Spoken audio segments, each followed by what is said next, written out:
नमस्ते बच्चों। तो बायनोमियल में हम लोग पिछले क्लास में नंबर ऑफ सॉल्यूशंस स्टार्ट किए थे, नहीं? Number of non negative integral solution और number of positive integral solution. Non negative और पॉजिटिव में अंतर है, जीरो का अंतर है, नहीं? ठीक है ना। तो कैसे निकालते हैं बायनोमियल को यूज करके? दो बायनोमियल, एक पॉजिटिव इंटीजर पावर वाला और एक नेगेटिव इंटीजर पावर वाला, ठीक है ना। तो उसी का एप्लीकेशन हम लोग स्टार्ट किए थे। तो आज हम लोग कुछ जनरल रिजल्ट तैयार करेंगे, ठीक है ना, जिससे कि हम लोग सीधा फॉर्मूला यूज करेंगे नंबर ऑफ सॉल्यूशन निकालने के लिए कुछ क्वेश्चन में, और फिर उसका रिस्ट्रिक्शन पता कर लेंगे कब यूज कर सकते हैं कब नहीं करेंगे, ठीक है ना। तो जब यूज कर सकते हैं तो यूज करेंगे, अदरवाइज जैसे पीछे किए थे वैसे करेंगे, ठीक है ना। तो देखो समझते हैं क्या क्या है। जैसे फर्स्ट देखो फॉर्मूला डिराइव करें हम लोग, find number of non negative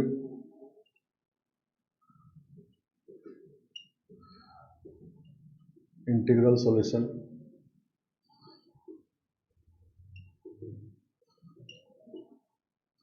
find number of non-negative integral solutions of the equation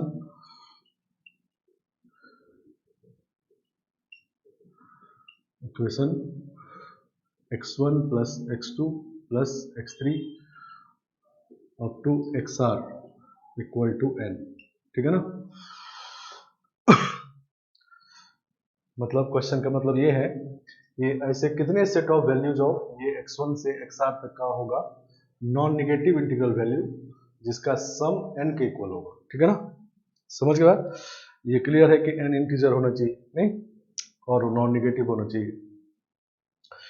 चलो तो मतलब इसमें कंडीशन जो है वो है xi greater then 0, xi integer, मतलब इंटीजर है और ग्रेटर देन इक्वल टू 0 है, मतलब नॉन नेगेटिव है, और i का वैल्यू 1 से r तक है, नहीं, ठीक है ना।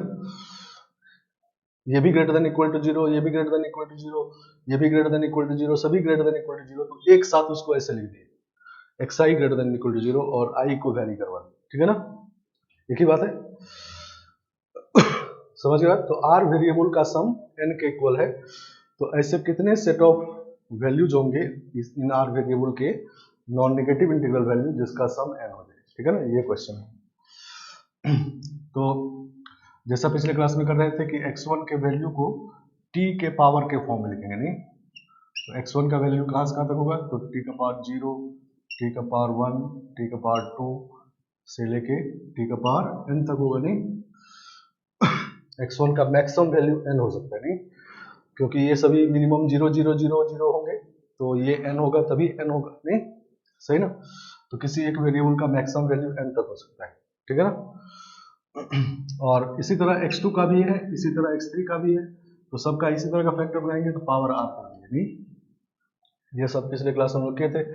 और इसमें रखना है कितना, कोफिशिएंट ऑफ x का पावर n, ठीक है ना, जितना सम चाहिए, नहीं, सही ना। क्योंकि जब इसको फैक्टर में लिखेंगे तो हम लोग पावर को ऐड करना चाहेंगे, क्योंकि ये पावर में वैल्यू है इसका, नहीं, पावर में वैल्यू है इसका, पावर इसका वैल्यू जो है वो दूसरे फैक्टर में है, ठीक है ना।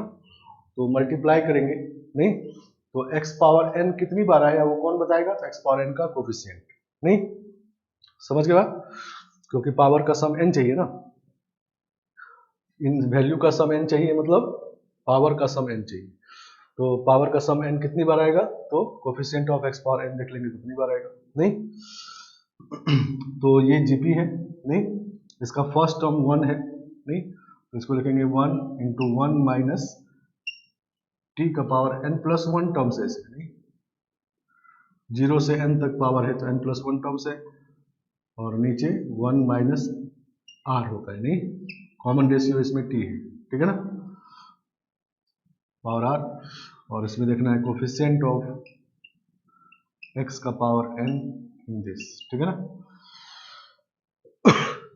तो इसको हम लोग लिख सकते हैं ऐसा, coefficient of x power n in 1 minus t का पावर n प्लस 1 का पावर n और 1 माइनस टी का पावर, सॉरी आर है ये, आर, ठीक है ना, माइनस आर, ये पावर माइनस आर, सही ना। तो दो बाइनोमियल बन गए ये, ठीक है ना। तो ये पॉजिटिव इंटीजर पावर वाला बाइनोमियल है और ये निगेटिव इंटीजर पावर वाला, ठीक है ना, सही ना, क्योंकि आर नेचुरल नंबर है। तो आर नेचुरल नंबर, तो ये पॉजिटिव इंटीग्रल पावर वाला बाइनोमियल जो पीछे पढ़े थे हम लोग, और ये लास्ट में पढ़े थे हम लोग नहीं, निगेटिव इंटीजर पावर वाला बाइनोमियल, ठीक है ना। आ रहा है बात समझ में। तो अब हम लोग x पावर n कोफिशिएंट चाहिए। तो इसमें देखो, इसमें क्या क्या पावर मिलेगा, t का पावर 0 मिलेगा फर्स्ट टर्म नहीं, अगला टर्म जो मिलेगा वो t का पावर n प्लस 1 मिलेगा, फिर t का पावर 2n प्लस 2 मिलेगा नहीं, इसका पावर बढ़ता जाएगा। तो इस तरह का पावर मिलेगा इसमें, ठीक है ना। और इसमें 0 से लेकर इनफाइनाइट तक जितना खोजेंगे सब मिलेगा, सही ना, ये सब बात पता है। तो हमको दोनों को मिला के n चाहिए, तो क्या ऑप्शन बनता है कि यहाँ पर 0 देखें और इसमें n देखें, नहीं एक ही ऑप्शन बनता है, क्योंकि अगर दूसरा टर्म ये देखेंगे तो उसमें -1 देखना होगा, तो निगेटिव पावर उसमें नहीं मिलता है, ठीक है ना। तो एक ही टर्म बस मिलेगा, तो इसको निकाल लेते हैं। तो दिस इज इक्वल टू, इसमें 0 पावर कोफिशिएंट RC0 नहीं, और उसमें x पावर n कोफिशिएंट कितना होगा, r plus n minus 1 CN, ठीक है ना। तो ये तो 1 होता है, ठीक है ना। तो ये हो गया n plus R minus 1 CN, ठीक है ना। तो number of non negative integral solution इतना होता है, ठीक है ना। जब r वेरिएबल का सम n हो जाए तो इसके कितने set of non negative integral solution होंगे, तो इतने होंगे, ठीक है ना। अब ये फॉर्मूला बन गया, यहाँ पर ये बात दोनों r n में डिस्टिंक्शन करके रखना है, अलग अलग समझना है, दोनों को कंफ्यूज नहीं करना है। r वेरिएबल है नहीं, सही ना, और सम n आना चाहिए नहीं, तो जितना सम आना चाहिए उतना ही सफिक्स है, क्योंकि उतने ही पावर कोफिशिएंट देखेंगे तो उतना सफिक्स रहेगा। और यहाँ दोनों ऐड है तो किसी किसी साइड का कोई फर्क नहीं पड़ता, और -1, ठीक है ना, समझ गए बात। आगे बात, तो पिछले क्लास में हम लोग देखे थे कि इसमें जब कोफिशिएंट देख रहे थे तो 2-3 केसेस बन जा रहे थे, लेकिन इसमें एक ही केस बना नहीं, क्योंकि नॉन नेगेटिव कहा गया है तो 0 से आगे ये n तक है नहीं, हम लोग n तक लगाए नहीं। अच्छा, यहाँ पर अगर n+1 भी लिख देते तो ये n+2 हो जाता नहीं, तो तब भी इसमें 0 पावर कोफिशिएंट यही रहता नहीं, और इसमें n देखते तो यही आता नहीं। तो मतलब नॉन नेगेटिव जब कहा गया तो मिनिमम कंडीशन पता है कि 0 या 0 से बड़ा है, तो 0 से स्टार्ट करना है, उससे कम से स्टार्ट नहीं करना है। और आगे वाला कंडीशन जहां तक जा सकते हैं वहां लिख देंगे, उससे कोई फर्क नहीं पड़ता, ठीक है ना। मतलब n के बदले n तक तो ये जाएगा, लेकिन n से आगे भी आप लिख दोगे तो उससे आंसर पे फर्क नहीं पड़ना है, ठीक है ना, क्योंकि इसमें कोफिशिएंट तब यही आएगा, लेकिन इससे कम नहीं लिखना है, ठीक है ना, समझ गए। जो जितना कंडीशन दिया हुआ है वो सारा इसमें अप्लाई करना है, समझ गए आप। उसमें से छोड़ना नहीं है। मतलब नॉन नेगेटिव कहा गया तो नॉन नेगेटिव के सारे ऑप्शन होने चाहिए, मतलब 0 से n तक ये जाएगा, 0 से n तक ये भी जाएगा, 0 से n तक ये भी जाएगा। लेकिन उससे अगर ज्यादा आप वेरी करवाते हैं, n से आगे लेके चले जाते हैं, तो उससे आंसर पे कोई फर्क नहीं पड़ता। लेकिन आप 0 से n से कम नहीं रख सकते नहीं, मान लो कोई n-1 तक कर देगा तब दिक्कत हो जाएगा, ठीक है ना। अगर n-1 करते तो यहाँ पर n होता, तो एक केस और बन जाता है n और 0 वाला, ठीक है ना, सही ना। तो मिनिमम कंडीशन जो है 0 से n उतना रखना है, उससे इसको इससे ज्यादा भी कर देंगे तो उससे कोई फर्क नहीं पड़ना है, ठीक है ना। आ गया समझ में। चलो, तो इसी तरह हम लोग number of positive integral solution को डिराइव करते हैं। Number of non negative integral solution का नंबर ये है, इसको अब याद रखना है। इसमें n सम है और r वेरिएबल है, ठीक है ना। तो अब निकालते हैं number of positive integral solution,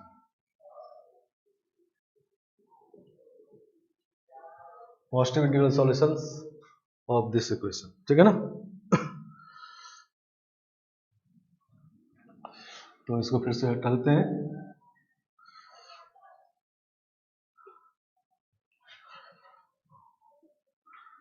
positive integral solution में अब क्या अंतर होगा, तो अब ये 1 से स्टार्ट होगा, नहीं सही ना, ये 1 से स्टार्ट होगा, 1 2 3 ऐसा होगा पॉजिटिव इंटीजर, ठीक है ना। और अब मैक्सिमम वैल्यू क्या होगा ये देखो, तो किसी एक का मैक्सिमम वैल्यू निकालना है तो बाकी का मिनिमम रख देंगे, नहीं तो इसका मैक्सिमम वैल्यू निकालना है तो इन सब को 1 1 1 1 मिनिमम रख देंगे, तो r माइनस 1 वेरिएबल है, नहीं टोटल r वेरिएबल है, तो इन ये सब r माइनस 1 वेरिएबल है, तो r माइनस 1 तो यही आ जाएगा, तो मैक्सिमम ये कितना हो सकता है n माइनस r प्लस 1, और प्लस करेंगे तब n आएगा, नहीं तो ये मैक्सिमम वैल्यू है, ठीक है ना। किसका मैक्सिमम वैल्यू है, तो किसी भी एक वेरिएबल का, ठीक है ना, इसमें से कोई एक वेरिएबल का मैक्सिमम वैल्यू कितना हो सकता है, तो n माइनस r प्लस 1, ठीक है ना, इतना हो सकता है इससे बड़ा नहीं हो सकता, सही ना। लेकिन अगर इससे बड़ा आप ले भी लेते हो तो उससे n सब कोई फर्क नहीं पड़ना, जैसे अभी पीछे बात कर रहे थे, नहीं सही ना। तो पहले इतना ही लेके सॉल्व करते हैं और समझते हैं बाद में कि इससे बड़ा लेने से कैसे फर्क नहीं पड़ेगा।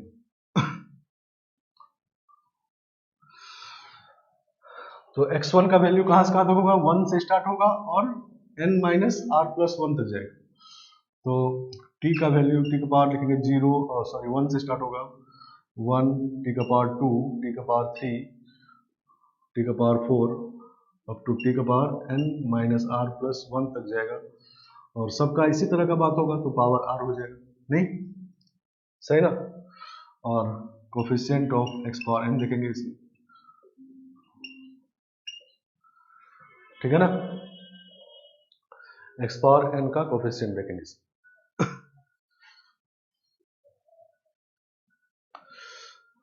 चलो, तो अब जीपी है फिर से फर्स्ट टर्म इसमें अब टी आ गया है, पहले पिछली बार में टी पावर 0 1 था, इस बार टी आ गया। नंबर ऑफ टर्म्स इसमें है यही 1 से यहाँ तक जाए तो यही नंबर ऑफ टर्म्स है, ठीक है ना, और कॉमन रेशियो टी है, नहीं तो coefficient of x power n in T 1 minus T का power n minus r plus 1 by 1 minus r, नहीं और होल का power r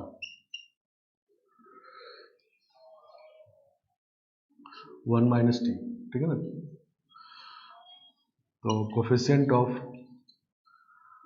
x power n इन यह है t का पावर r 1 माइनस टी का power n minus r plus 1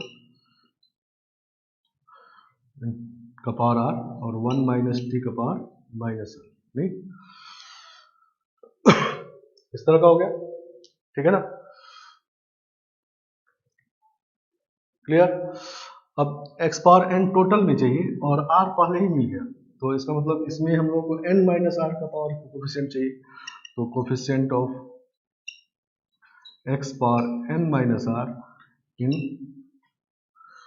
1 minus T का power n minus r plus 1 का power r और 1 माइनस टी का पावर माइनस r, ठीक है ना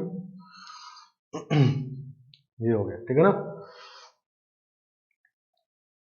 तो इतने कोफिशिएंट देखेंगे। अब n माइनस r कोफिशिएंट देखना है, दो बाइनोमियल हमको पॉजिटिव पावर और नेगेटिव पावर वाला, तो इसमें जो पावर मिलेगा x पावर t का पावर 0 मिलेगा पहला टर्म, नहीं सॉरी t होना चाहिए हर जगह, x नहीं होना चाहिए, पिछले वाले में भी t समझेंगे इसको, नहीं t है तो t के पावर, x होता तो x का पावर होता सही ना। पीछे वाले में इसमें भी उसमें x पावर n लिख दिए थे, उसको भी समझेंगे t, क्योंकि इसे t में है, नहीं सही बात, समझ के बाद चलो,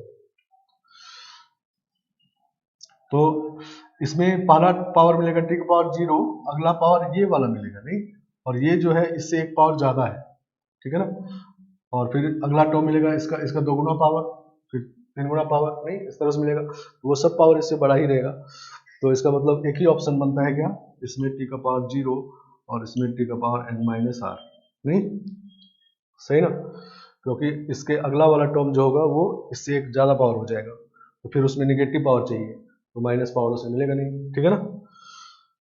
तो टी का पावर 0 कोफिशिएंट निकालेंगे तो आएगा rc 0, नहीं टी का पावर 0 कोफिशिएंट इसमें rc 0, और उसमें देखेंगे n माइनस r कोफिशिएंट, तो n minus r plus r minus 1c n minus r, ठीक है ना, कैंसिल हो गया, ये 1 हो गया, तो 1 into N minus one C N minus R, ठीक है ना, या इसको ऐसा लिख सकते हैं N minus one C R minus one, ठीक है ना। तो एक ही बात, सही ना, ये एनसीआर है और ये एनसी एन माइनस आर है, एक ही बात है, ठीक है ना।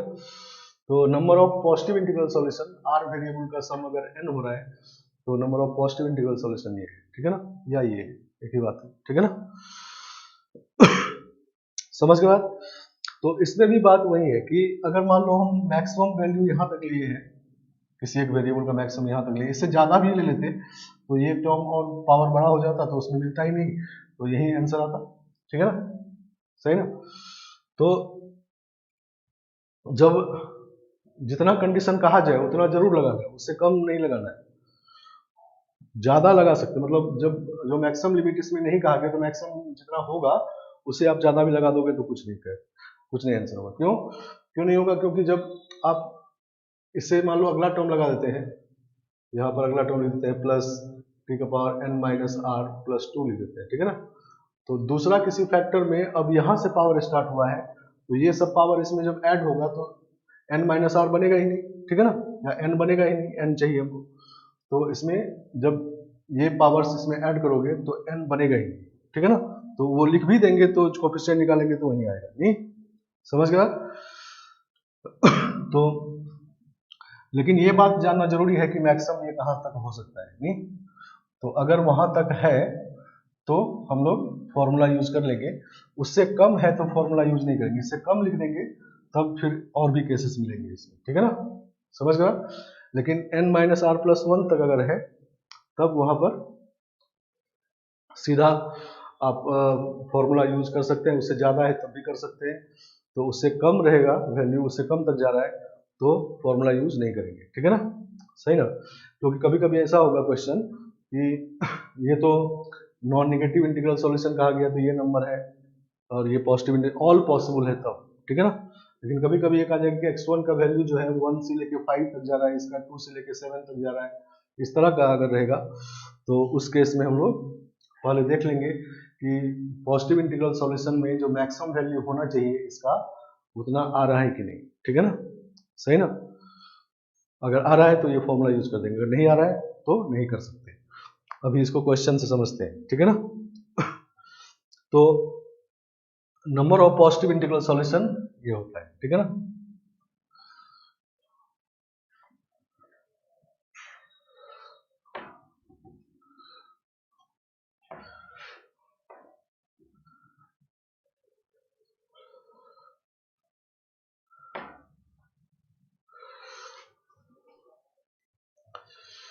अब इसको डिराइव करने का, इसको हम लोग अभी डिराइव किए, ऐसे डिराइव किए और ये आ गया, इसको हम लोग ये पहले से जानते हैं, नॉन नेगेटिव वाला पहले से जानते हैं और पॉजिटिव वाला भी अभी हम लोग देख लिए। तो पॉजिटिव वाले को हम लोग नॉन नेगेटिव में कन्वर्ट करके और ये भी यूज कर सकते हैं, ठीक है ना। कभी कभी ऐसा भी करते हैं कि मान लो नॉन नेगेटिव वाला फॉर्मूला आपको याद है लेकिन पॉजिटिव वाला याद नहीं है, ठीक है ना, समझ गए।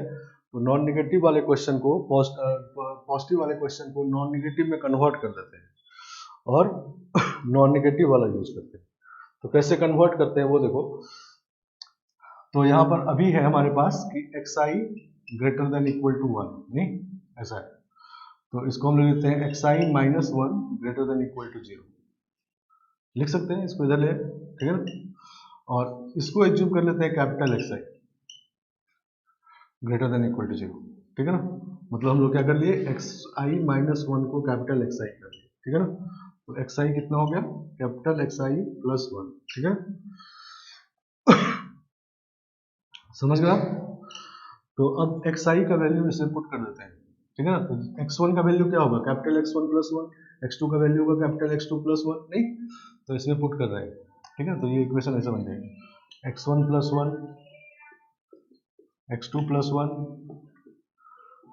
x3 प्लस 1 और xr plus 1 equal to n, ठीक है ना, ऐसा हो जाएगा, नहीं।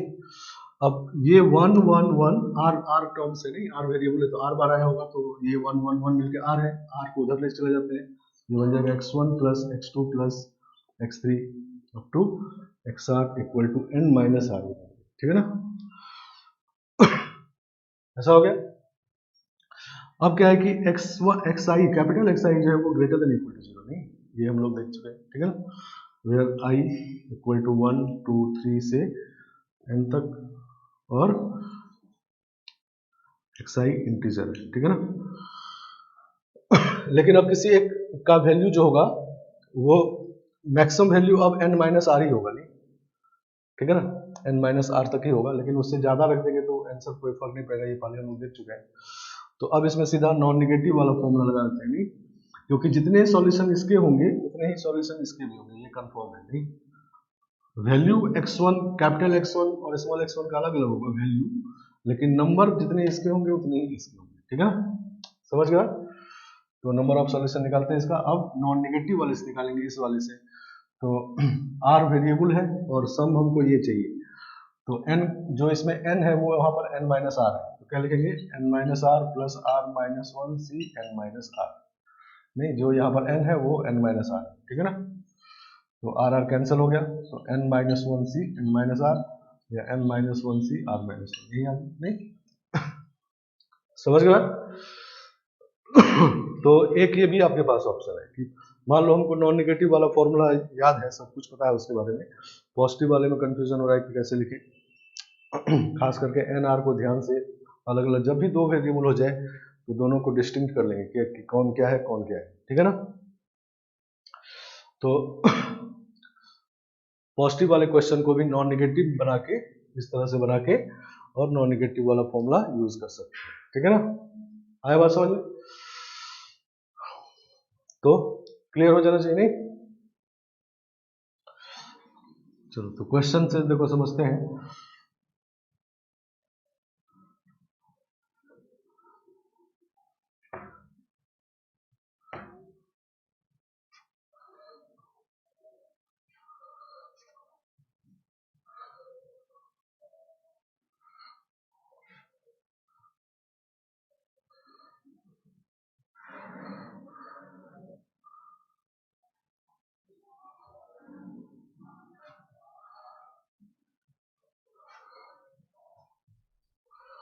तो number of non negative integral solution का ये फॉर्मूला है, n वेरिएबल आर वेरिएबल का सम n हो तब, और आर वेरिएबल का सम n हो तो पॉजिटिव इंटीग्रल सॉल्यूशन का ये फॉर्मूला है, ठीक है ना, समझ गया।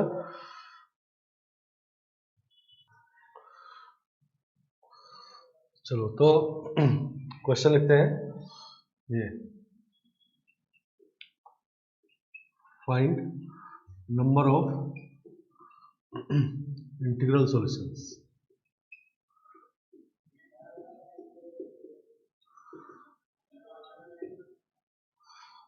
of equation x1 plus x2 plus x3 plus x4 equal to 12, नहीं इसमें नंबर ऑफ इंटीग्रल सॉल्यूशन अभी लिखा गया, तो इंटीग्रल में निगेटिव पॉजिटिव जीरो सब होगा, नहीं नॉन निगेटिव या पॉजिटिव नहीं लिखा गया, तो इनफाइनाइट सॉल्यूशन होंगे इसके, नहीं इंटीग्रल सॉल्यूशन अगर कहा गया, नहीं तो इसमें फर्स्ट क्वेश्चन हम लगाते हैं, जो xi है वो greater than equal to zero है, i इक्वल टू 1 2 3 4, ठीक है ना, समझ गया। मतलब इसका मतलब ये हो गया कि अब नॉन नेगेटिव इंटीग्रल सॉल्यूशन, नहीं मतलब इंटीजर है, ये सारे इंटीजर है और greater than equal to zero भी है, इसका मतलब नॉन नेगेटिव इंटीजर है, तो सीधा सीधा हम लोग फॉर्मूला लगा देंगे ये वाला, नहीं तो इसमें n का वैल्यू जो है, n का वैल्यू 12 है, नहीं सम 12 चाहिए, r कितने वेरिएबल है तो 4 है, नहीं तो नंबर ऑफ सॉल्यूशन इज, ये वाला लगाएंगे क्योंकि नॉन नेगेटिव चाहिए, तो n plus R 12 plus 4 minus 1 C n होता है, नहीं तो ये हो गया 16 15 सी 12, नहीं कैलकुलेट कर सकते हैं, अगर ज़्यादा बड़ा नहीं है तो कैलकुलेट करने के लिए ये इसी तरह आंसर लिखा रहेगा 15 14 13 अपॉन 3 इंटू 2, सही ना, तो 455, ठीक है ना, समझ गया। तो 455 नंबर ऑफ सॉल्यूशन है इस इक्वेशन के नॉन नेगेटिव इंटीग्रल सॉल्यूशन, ठीक है ना। यहीं पर अगर ये कहा जाता X I greater than equal to 1, I equal to 1 2 3 4, तो इसका मतलब हो गया पॉजिटिव इंटीग्रल सॉल्यूशन। नहीं समझ गया? तो positive integral solution, number of solution कितने होंगे? तो नंबर ऑफ सॉल्यूशन अब पॉजिटिव वाले से निकालेंगे। नहीं तो n माइनस वन, एन का वैल्यू अभी भी 12 है, minus one C R minus one, R का वैल्यू 4 है, 4 माइनस वन, ठीक है ना। तो 11c3 या 11c8 भी कह सकते हैं इसको। तो 11 इंटू 10 इंटू 9 बाई 3 फैक्टोरियल, ठीक है ना। 9 तो 165, ठीक है ना। तो 165 नंबर ऑफ सॉल्यूशंस। आगे बात समझ में? इसके 450 एक ही इक्वेशन है। Number of non negative integral solution 455 है और number of positive integral solution 165 है। कम हो गया। नहीं कम क्यों हुआ ये क्लियर है? नहीं क्योंकि जीरो वाले सारे केस इसमें नहीं है, उसमें है। नहीं मतलब इसमें जो एक सॉल्यूशन होगा 0 1 1 और मान लो 10, नहीं 1 1 10 मिलकर 12 होगा, ये 0, ठीक है ना। समझ गया? तो वो सॉल्यूशन इसमें नहीं है, ठीक है ना। इसी तरह मान लो 2 0 होगा, ये 0 0 और ये 1 और 11 होगा, नहीं वो भी सॉल्यूशन इसमें नहीं है, ठीक है ना। तो बहुत सारे सॉल्यूशन जीरो वाले इसमें नहीं है, तो नंबर कम हो गया। नहीं समझ गया? तो मान लो क्वेश्चन ऐसा होता कि नंबर ऑफ सॉल्यूशन निकालिए जिसमें से कम एक जीरो हो, ठीक है ना। इन चारों में से कम एक जीरो जरूर हो, ठीक है ना। तो इसमें सारे हैं, इसमें नॉन निगेटिव कहा गया, मतलब जीरो वाले भी है, एक जीरो वाले भी है, 2 जीरो वाले भी है, 3 जीरो वाले भी है और सारे नॉन जीरो वाले, मतलब ये वाला भी इसमें, ठीक है ना। समझ गया? तो कम से कम एक जीरो होने का मतलब इसमें कोई जीरो नहीं है, इस 165 सॉल्यूशन में कोई जीरो नहीं है और इसमें सभी केसेस है। तो दिस माइनस दिस कर देंगे तो क्या मिलेगा? तो वो सॉल्यूशन मिलेगा जिसमें से इन चारों में से कम एक जीरो होगा। नहीं समझ गया? तो ऐसा अगर क्वेश्चन मिले तो हम लोग इस तरह से भी कर सकते हैं उसको, ठीक है ना। अब तीसरा क्वेश्चन इसी में लिखते हैं। मान लो ऐसा होता कि एक्स आई जो है वो ग्रेटर देन इक्वल टू 3 है और आई इक्वल टू 1 2 3 4 है। नहीं अब सभी वेरिएबल का कम से कम वैल्यू 3 है। नहीं तो पॉजिटिव में कम से कम 1 होता है। नहीं अब इसमें कम से कम 3 दिया है तो ये यूज नहीं कर सकते, ठीक है ना। तो हम लोग नॉन नेगेटिव वाला भी यूज नहीं कर सकते। तो हम लोग एक तरीका होता है कि इसको डिराइव कर लें, जैसे ये फॉर्मूला बनाए तो ऐसे लिख दें, पावर को 3 से आगे करें। नहीं मतलब इस तरह से कोफिशिएंट ऑफ एक्स पावर 12 देखना है और x का वैल्यू अब 3 से आगे जाएगा तो t का वैल्यू 3 से आगे करेंगे। नहीं एक पावर 4 t की पावर 5 इस तरह से करेंगे। नहीं और किसी एक का मैक्सिमम वैल्यू कितना होगा, तो जब ये मिनिमम रहेगा तो ये मैक्सिमम होगा, तो 3 ही होगा। नहीं सही ना, ठीक है ना। तो मैक्सिमम भी 3 रहेगा, तो बस यही रह जाएगा, तो एक ही सॉल्यूशन आएगा। इसका मतलब कि 3 + 3 + 3 + 3 = 12। नहीं एक ही सॉल्यूशन आ गया क्योंकि उससे कम या कम हो ही नहीं सकता, उससे कम दिया ही नहीं है और उससे ज्यादा नहीं होगा क्योंकि सम 12 से ज्यादा हो जाएगा। नहीं समझ गए आप? लेकिन अगर मान लो ऐसा होता है x greater than equal to 2 होता, ठीक है ना, तो यहाँ लिखते हैं 2।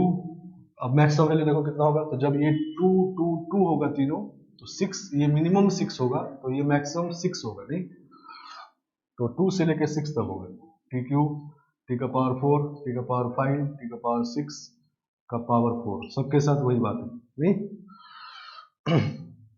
तो this is coefficient of x power 12 इन, अब ये जीपी है, फर्स्ट टर्म इसका t² है और नंबर ऑफ टर्म्स गिनो तो 1 2 3 4 5 है, तो 1 माइनस टी का पावर 5, नहीं कॉमन रेशियो t है अपॉन 1 माइनस टी और पावर 4। नहीं तो ये हो गया। अब इसको सिंप्लीफाई कर लेते हैं।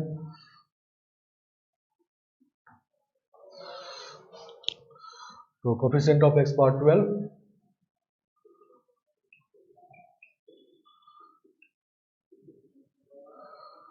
तो इसमें जब देखेंगे तो टी पावर 8 आ जाएगा, टी पावर 8, और उसके बाद ये रहेगा 1 माइनस टी का पावर 5 का पावर 4 और 1 माइनस टी का पावर माइनस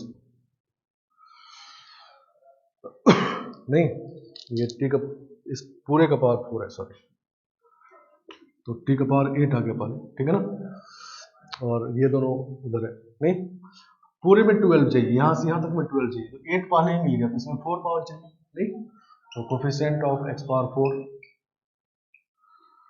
इन, और टी का पावर 4, सॉरी फिर से टी होना चाहिए, ठीक है ना, टी होना चाहिए, ठीक है ना, टी पावर 4 इन दिस, ठीक है ना, 1 माइनस टी का पावर 5 का पावर 4, 1 माइनस टी का पावर माइनस 4, नहीं, तो टी पावर 4 लेना है तो इसमें तो टी पावर 0 ही लेंगे, अगला टर्म 5 पावर मिलेगा तो वो नहीं चाहिए हमको, टी पावर 4 नहीं, तो 4 प्लस 4 माइनस 1 C4, तो यह आ जाएगा 7C4, नहीं, तो इसको एक तरीका करने का ये है, नहीं, और दूसरा तरीका कि इसको भी नॉन निगेटिव में कन्वर्ट कर लें या पॉजिटिव में कन्वर्ट कर लें, ठीक है ना, पॉजिटिव में कन्वर्ट कैसे किया जाए या नॉन नेगेटिव में कन्वर्ट कैसे किया जाए, तो इसको इधर ले आते हैं, ठीक है ना, तो xi minus 2 greater than equal to 0, इसको अब कैपिटल xi कह लेते हैं, सही ना, तो xi minus 2 equal to capital xi, तो xi equal to capital xi plus 2, ठीक है ना, तो हमारा जो ये इक्वेशन है, इक्वेशन आपका ऐसा बन जाएगा, ठीक है ना, क्या बन जाएगा, capital x1 plus 2, capital x1 plus x2 plus 2, capital x3 plus 2 और capital x4 plus 2 equal to 12, नहीं, तो x1 plus x2 plus x3 plus x4 equal to, ये 8 जाके उधर 4 हो जाएगा, नहीं, सही ना, प्लस 8 उधर चला गया माइनस 8, 12 माइनस 8 4, अब xi आपका ग्रेटर देन इक्वल टू 0 है, मतलब नॉन नेगेटिव वाला बात हो गया, नहीं, तो इसमें ये फॉर्मूला यूज कर देते हैं, तो 4n का वैल्यू 4 प्लस r का value 4, n minus n plus r minus 1 cn, n मतलब 4, ठीक है ना, तो 7c4, तो 7c4 वही आ गया, नहीं, 7c3 भी लिख सकते हैं इसको, तो इस तरह से कभी कभी जब क्वेश्चन नॉन नेगेटिव या पॉजिटिव वाला नहीं हो तो कन्वर्ट कर लेते हैं इस तरह से, और जब कन्वर्ट नहीं कर पाए तो जैसे डिराइव किए थे वैसे डिराइव करेंगे, ठीक है ना, समझ गए बात। अब यहीं पर इसी में तीसरा पार्ट लिखते हैं इस तरह से, सॉरी ये तीसरा पार्ट ऑलरेडी था, पहला था नॉन नेगेटिव पॉजिटिव, ये तीसरा पार्ट था, चौथा पार्ट ये है कि x1 is greater than equal to 0, x2 is greater than equal to 1, x3 is greater than equal to 2 and x4 is greater than equal to 3। इस बार सारे वेरिएबल कंडीशन अलग अलग है, नहीं, अब नंबर ऑफ सॉल्यूशन निकाल रहे हैं, ठीक है ना,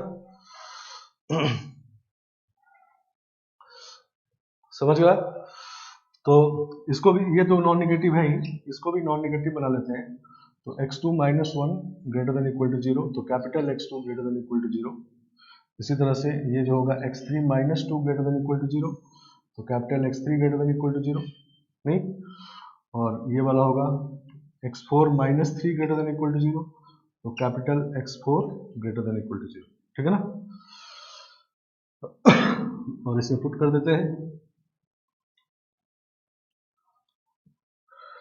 अभी तक जो क्वेश्चन किए उसमें सारे वेरिएबल का कंडीशन एक जैसा था, अब इस क्वेश्चन में क्या हुआ कि सब हर एक वेरिएबल का अलग अलग हो गया, नहीं, इंटीग्रल ही है लेकिन अलग अलग वैल्यू से स्टार्ट है, मिनिमम वैल्यू चेंज हो गया, तो सबको हम लोग नॉन नेगेटिव बना लिए, ठीक है ना,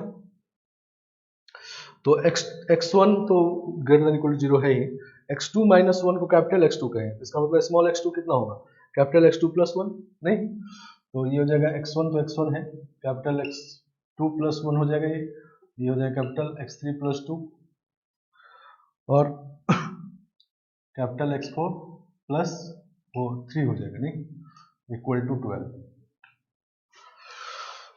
small x4 minus 3 equal to capital x4, तो स्मॉल x4 कितना होगा, कैपिटल x4 प्लस 3, नहीं, समझ गया? तो 1 + 2 3 + 3 6 उधर चला जाएगा, तो ये हो जाएगा x1 और कैपिटल X2 x3 x4 = 6, और अब ये सभी ग्रेटर देन इक्वल टू 0 है, नहीं सही ना? x1 greater than equal to 0, capital X2 greater than equal to 0, x4 x3 सब ग्रेटर देन इक्वल टू 0। तो अब नॉन नेगेटिव वाला फॉर्मूला लगा देंगे, नहीं greater than equal to 0 non negative वाला ये फॉर्मूला। तो n का वैल्यू 6 है, तो नंबर ऑफ सॉल्यूशन कितना होगा? 6 + 4 - 1 C6, तो 9 C6, तो 987/3 × 2 84, ठीक है ना? तो सॉल्यूशन और कम हो गए, नहीं नॉन नेगेटिव वाला सॉल्यूशन 155 165 निकाले थे, ये भी सॉरी पॉजिटिव वाला, और ये भी पॉजिटिव वाला, लेकिन इसमें आगे से है, नहीं तो और कम हो गया, ठीक है ना नंबर ऑफ सॉल्यूशन। और नहीं तो हम लोग फिर क्या करते कि इसको डिराइव करते, नहीं x1 का पावर, जो x1 का वैल्यू 0 से आ गया, तो t का वैल्यू 0 से लेके 12 तक लिखते हैं, फिर ये 1 से लिखते हैं, नहीं सही ना? और फिर नंबर कोफिशिएंट लिख लेते x पावर 12, नहीं तो इस बार सारे फैक्टर्स अलग अलग पावर वाले होते हैं, नहीं समझ गए? तो कभी कभी जब क्वेश्चन नॉन नेगेटिव या पॉजिटिव वाला नहीं होता तो कन्वर्ट कर लेते हैं, ठीक है ना? और कभी कभी कन्वर्ट नहीं कर पाते हैं, तो कन्वर्ट जब नहीं कर पाते हैं तो उस केस में जैसे डिराइव किए हैं फॉर्मूला उसी तरह डिराइव करेंगे, ठीक है ना? तो नेक्स्ट क्वेश्चन जैसे 5वां नंबर है,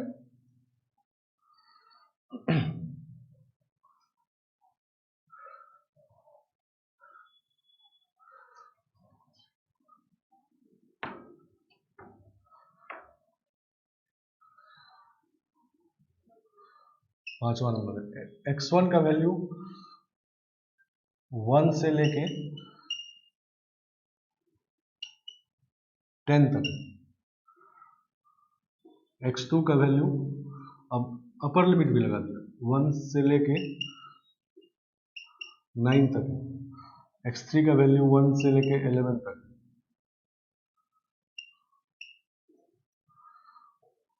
और ये 1 से लेके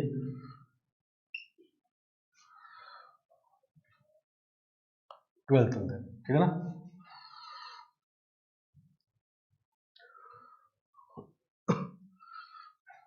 ऐसा है, तो 1 से बड़ा सब है, मतलब पॉजिटिव इंटीजर सभी है, नहीं तो हम लोग ये देखते हैं कि पॉजिटिव इंटीजर वाला ये फॉर्मूला यूज कर पाते हैं। तो पॉजिटिव इंटीजर वाले फॉर्मूले में किसी एक वेरिएबल का मैक्सिमम वैल्यू कितना हो सकता है? जैसे पॉजिटिव इंटीजर, इसका सबसे बड़ा पॉजिटिव इंटीजर क्या रखने से 12 होगा, तो इन सबको मिनिमम रखेंगे, तो 1 1 1 रखेंगे तो ये 9 आएगा, नहीं सही ना? तो maximum value of each of xi i equal to 1 2 3 4 is equal to 9, ठीक है ना? मिनिमम 1 होगा तो मिनिमम 1 सबका है ही, मैक्सिमम 9 होगा, तो 9 तक देखो सबका है, ये 9 है, ये 10 तक है, तो 9 तो आ ही जाएगा, नहीं ये 11 12 है तो 9 इसमें भी आ जाएगा, तो मतलब 9 तक सब है, 1 से 9 तक सब है, तो हम लोग सीधा ये फॉर्मूला यूज कर सकते हैं, ठीक है ना? समझ गया? तो number of positive integral solution वाला फॉर्मूला यूज करेंगे।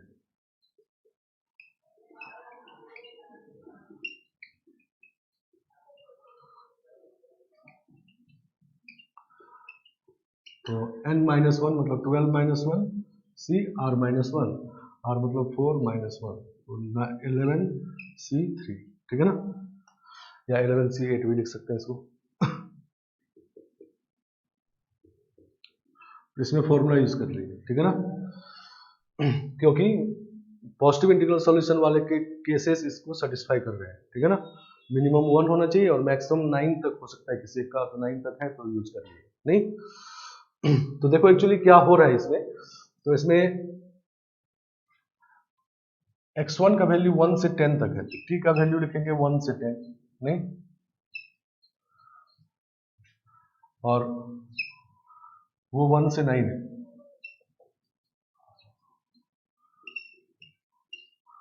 और तीसरा वाला जो है वो 1 से 11 तक है, और चौथा वाला जो है 1 से 12 तक है। नहीं, इसमें देखना है कोफिशिएंट ऑफ t का पावर 12। इस बार सभी वेरिएबल के वैल्यू अलग अलग है तो अलग अलग फैक्टर लिखे। एक जैसा होता तो एक लिख के पावर कर देते हैं, ठीक है ना। तो this is coefficient of t का पावर 12 इन ये 1 माइनस t का पावर 10 टर्म्स है इसमें, और t फर्स्ट टर्म है इसका, तो t बाहर आ जाएगा, ठीक है ना। इसमें भी फर्स्ट टर्म t है तो t बाहर आएगा तो t स्क्वायर, इसमें भी t तो t पावर 4 हो जाएगा, और ये 1 माइनस t का पावर 9 टर्म्स है, 1 माइनस t का पावर 11 टर्म्स है इसमें, और 1 माइनस t का पावर 12 टर्म्स है, और फिर सभी में नीचे रहेगा 1 माइनस t 1 माइनस t 1 में 1 माइनस t पावर माइनस 4।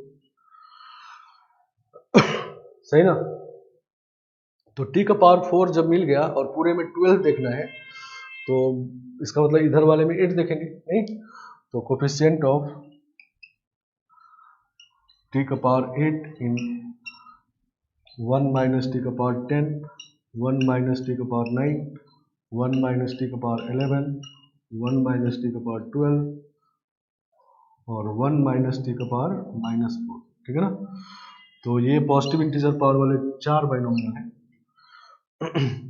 और टोटल पावर 8 देखना है, वो नेगेटिव पावर वाला बाइनोमियल है, ठीक है ना। तो 8 देखो कैसे मिलेगा, तो सबका 1 मल्टीप्लाई कर देंगे तो 1 आएगा, मतलब t का पावर 0 आएगा, तो 1 इंटू इसमें t का पावर 8 देखेंगे, ठीक है ना। सही ना।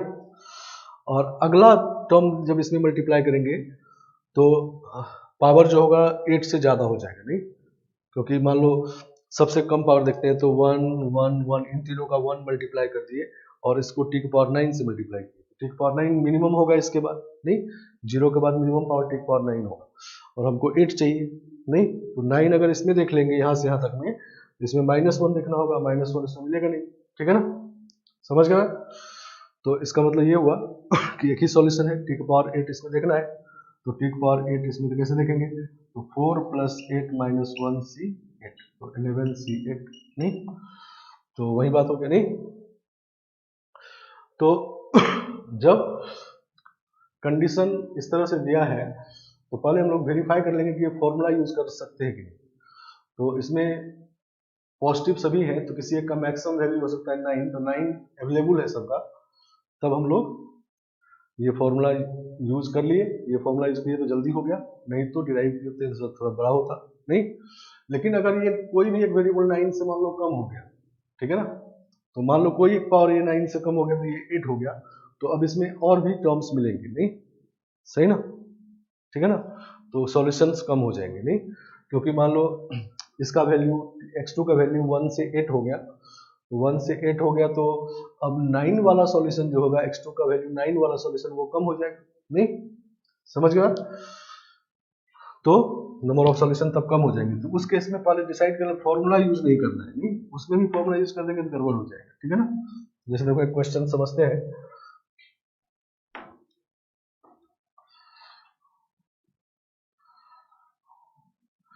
तो 11c8 इसमें आ गया है।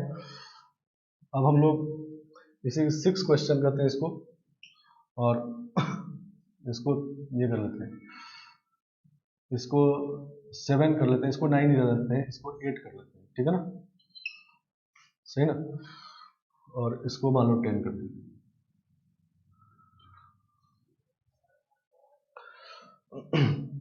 समझ गया।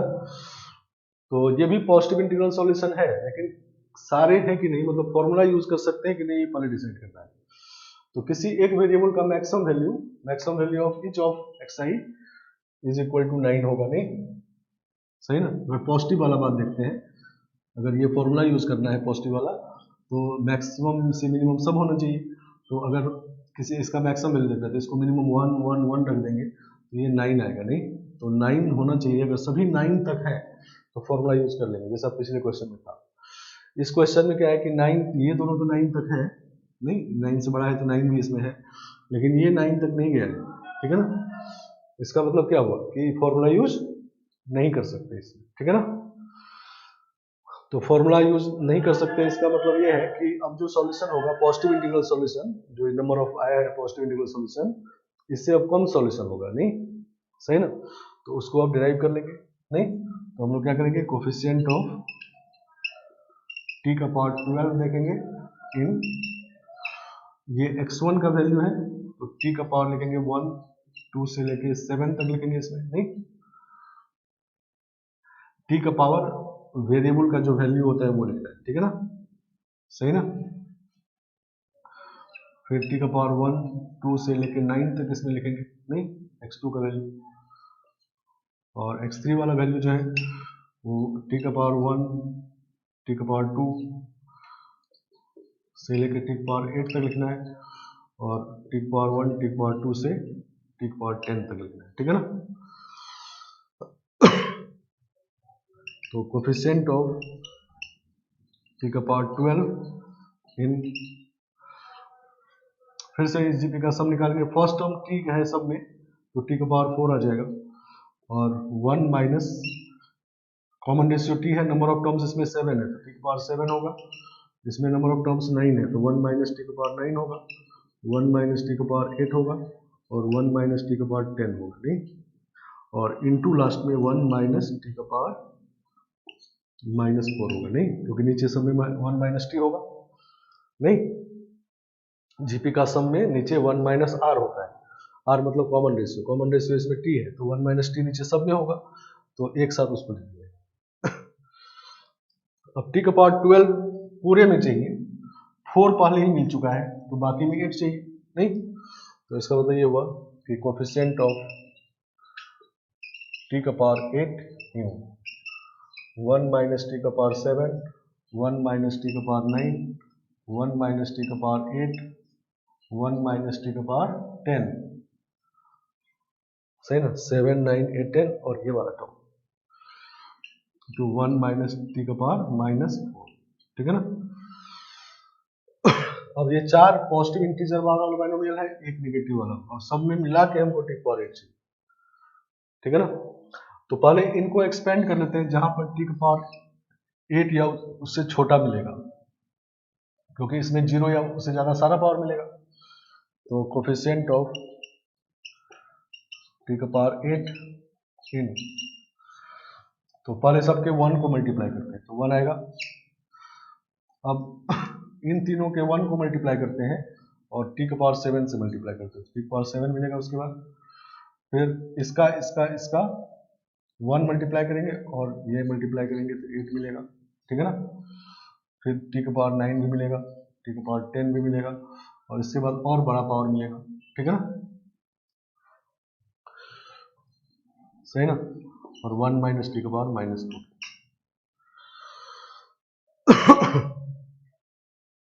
समझ गए बात। तो ये बात इसमें है। अब हम लोग देखेंगे टी का पावर 8, तो इसमें इसके साथ देखेंगे तो टी का पावर 8 देखेंगे, नहीं इसको हटा लेते हैं, इसके साथ देखेंगे तो टी का पावर 1 देखेंगे, इसके साथ देखेंगे तो टी का पावर 0 देखेंगे, और ये तो 8 से ज्यादा हो गया तो अब निगेटिव पावर उधर मिलेगा नहीं, बस इस सबसे नहीं मिलेगा, तो 3 केस है, नहीं तो जब टी का पावर 8 देखेंगे तो होगा 11c8, नहीं माइनस, क्योंकि इसका -1 कोफिशिएंट है, और अब 1 देखना है इसमें, तो 4 + 1 -1 c1, नहीं, और फिर इसका भी -1 कोफिशिएंट है, उसके साथ इसका 0 देखना है, तो 4 + 0 -1 c0, ठीक है ना। तो 11c8 माइनस कैंसिल हो गया 4c1 माइनस ये 3c0 तो 1 होगा, तो 1 आ गया, ठीक है ना। तो 11c8 में ये सब्ट्रैक्ट हो गया, ठीक है ना, 11c8 -4 -1 -5, नहीं सही ना, मतलब उसका सॉल्यूशन जो आया था पॉजिटिव इंटीग्रल वाला वो 11c8 आया था, उससे कम केसेस हो गए इसमें। क्यों कम हो गए? क्योंकि इसका एक वैल्यू नहीं है, 8 तक होता 9 तक होना चाहिए, तो 2 वैल्यू नहीं है इसमें, 8 और 9, और ये इसमें एक वैल्यू नहीं है, ठीक है ना, 9, तो नंबर ऑफ सॉल्यूशन कम हो गए, ठीक है ना।